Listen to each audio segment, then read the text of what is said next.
Alright mate, this is my final review of the KTM Duke 390 or 390 Duke, whatever you want to call it.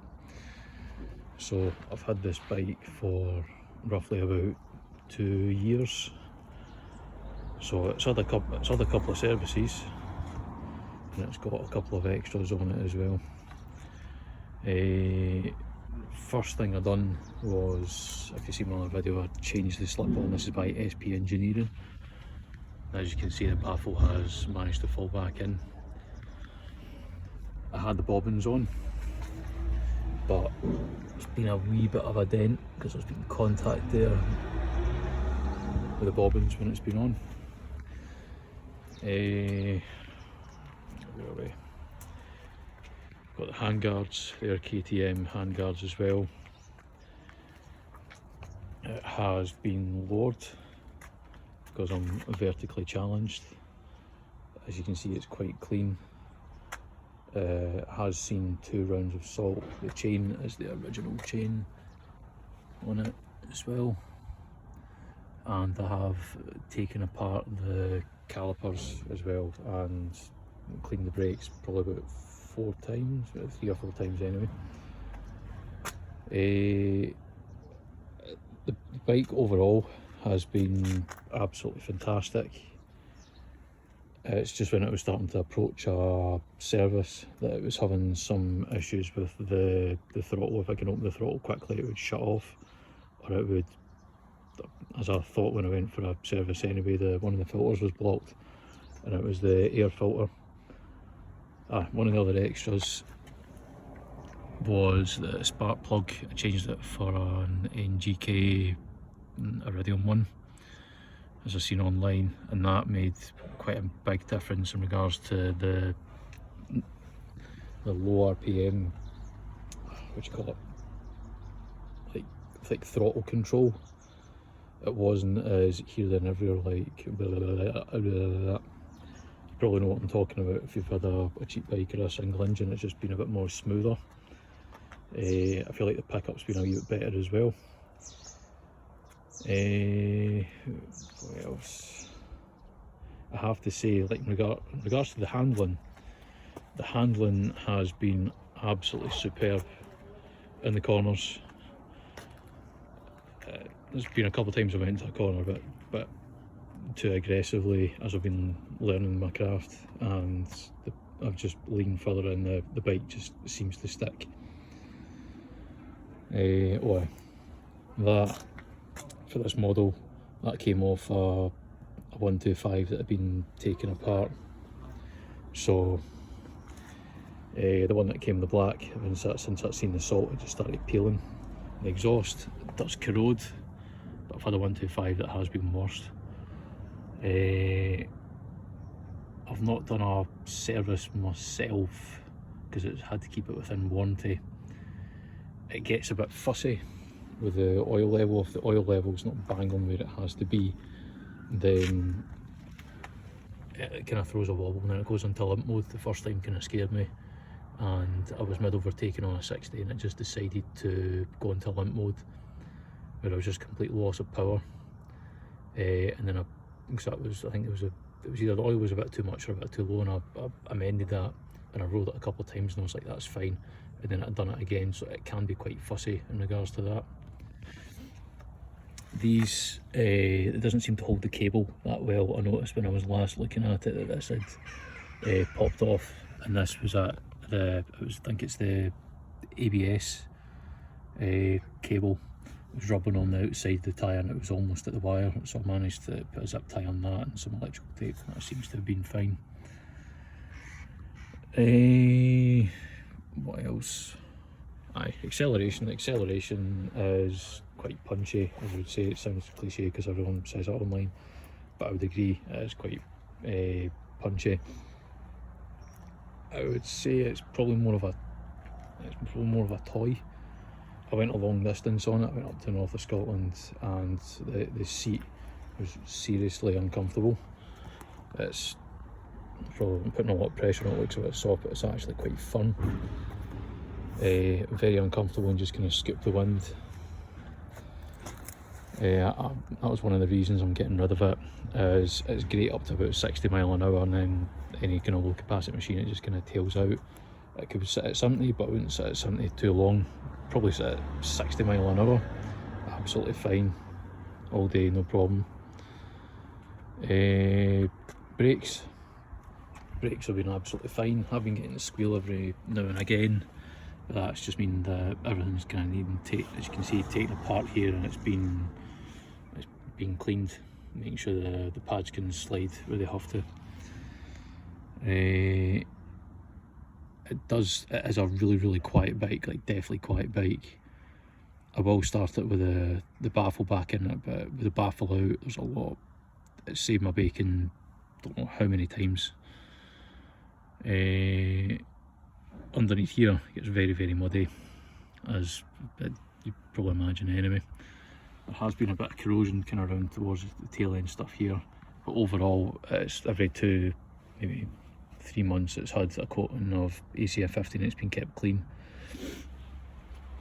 So it has actually been really well looked after. There's been times I've spent about 2.5 hours cleaning it. I've done a lot of the maintenance myself, as I say. The only thing it's really went in for was the servicing, and there was also one of these, probably this had condensation in it, and it lasted maybe about a few months, and then it just completely failed. So that was replaced on the warranty, but waiting on parts is an absolute pain in the backside at the moment. The dash, during the colder months there seems to be a lot of condensation in around here. In the summer it tends to clear back up. I've done, on private land, I've done a couple of wheelies on it. Wheelies fine. I've done a couple of skids as well, because you can put it into supermoto mode, which takes the ABS away from the rear brake, so that can be a wee bit of fun. But then I had a bit of an issue with a skid, and I lost a wee bit of control, and I kind of learned my lesson to behave. What else? Yeah, so this just goes to show you here, this bit was missed with the ACF 50 stuff, and the rest, a lot of it I have managed to get, so you can, from when the bike came out, you can see a clear difference. Chain adjustments have been fine. Just kind of use the wee indicating marks here, and then use the chain alignment tools as well. I have had no electrical issues apart from the condensation getting into the indicator. Anything else I'm missing? It is, as I say, it is a very fun bike, but I have been a tube on it quite a few times, and I'm needing something that's a bit more comfortable for a longer distance. The headlamp, that was it. The lights on it are absolutely superb. I've had people flashing me and tell me like I've got my full beams on when I've not. The dash changes to black when I think the lights adjust here in regards to how actually dark it is. The full beams are it's the best lights I've ever had on a bike, and I'm going to miss that. This became loose, and that was tightened. That wasn't a big deal. As you can see overall, things in here since it's been covered in ACF 50, it's been pretty good. Can't see a lot of corrosion, as I say. It has seen 2 winters, but it has been immensely looked after. Trying to think, let's see if there's anything else. I've probably missed a few things. What I'll do is that was it. I'll start in a second, but when I got the bike, I went over the wee things like that to try and stop water getting into any electrics and stuff like that. Used silicone spray around the electrics to try and kind of seal things off. Overall, I'm happy with it, and if I didn't want to go longer distances, and I wasn't too fussed about luggage, but I'm sick of wearing a bag when I'm riding, so I like something with panniers. I just feel like panniers on the screen and everything would kind of ruin the whole, someone's being fussy here, but ruin the whole look of it. My friends up for the test ride of it. I absolutely love it. It's better than you would think. I've been around back roads of what anyone in the US or else would call a like twisty road. It was it's a 60 mile an hour, but it's quite tight. And there was a couple of my mates in R1s, I managed to lose them, so it's done okay. As I say, this isn't the original exhaust. This is the original exhaust. As I say, I found it was way too quiet, so I'll just pop this up here. Now,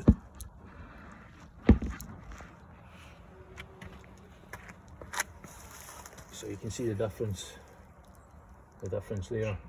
It's not actually, to be honest, this isn't too bulky. I've seen a lot worse on other bikes, but this one is a wee bit heavier.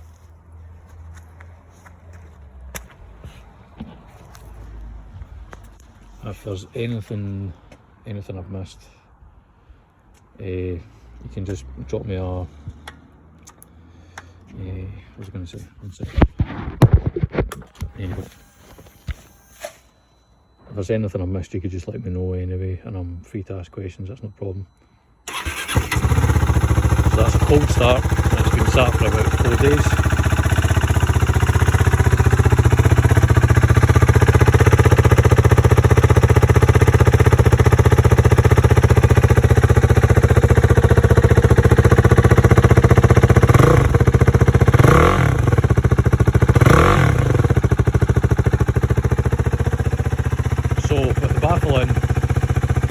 It sounds something, if you watch another video without the baffling, it sounds a lot nicer and it sounds a lot deeper and bassier, but that sounds kind of like a half and half of what this exhaust, the original one, is, and the aftermarket one with the baffle in it.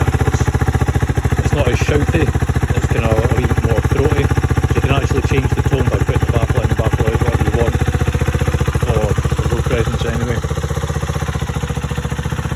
Suspension is very firm. That's probably what helps it when you're cornering and stuff like that. In regards to its size, it's like a beefy 125. It's probably bigger than your average 125, but it's quite clearly smaller than something like a 500 or a 600.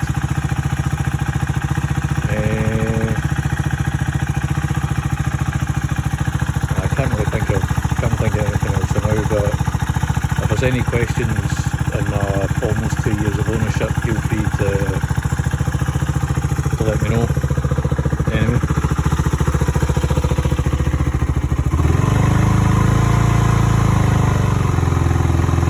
so that's roughly about 4,300 miles. It'll be approaching by the time I can show you then.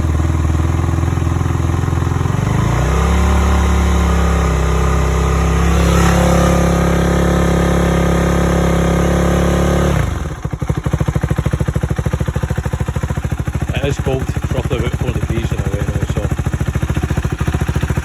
the tyres on it as well, they're original. I would say they're quite grippy. I've had a lot worse tyres that's come from bikes from new. My only other experience of bikes has been 125s, the Kawasaki that I learned on years ago in done 92, and then the SV650 reading the Tesla.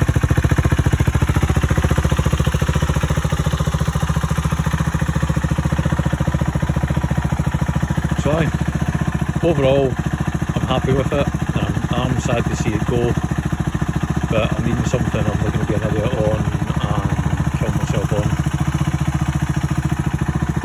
So I hope you've enjoyed the review. As I say, if you've got any questions, just let me know.